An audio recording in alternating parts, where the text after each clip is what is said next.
بسم الله الرحمن الرحیم. په نننۍ ویډیو کې موږ په ډیویټ خبره کوو چې د ډیویټ زموږ سره په پښتو کې کومه معنی کېدای شي. نو ډیویټ ویل کېږي انټینشنلی مووینګ اوی فرام سمثینګ، مطلب ارادتاً د یو څیز نه لاره بدلول. ټیک ته په یو لاره باندې روانې، فزیکلی هم زموږ سره کېدای شي چې ته په یو لاره روانې او اکدم ته ارادتاً دغه لار پرېږدې او په یو بله لار روان شي، نو دې ته هم ډیویشن ویلی کېږي.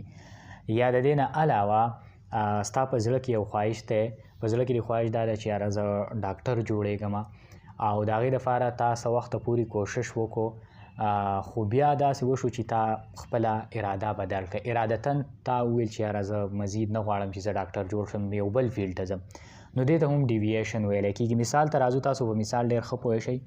He wanted to become a doctor. هغه غوښتل چې ډاکټر جوړ شي، but now he has deviated from it. لیکن اوس هغه د دې نه انحراف وکړو، اوس چې کوم دی هغه د دې نه لار بدل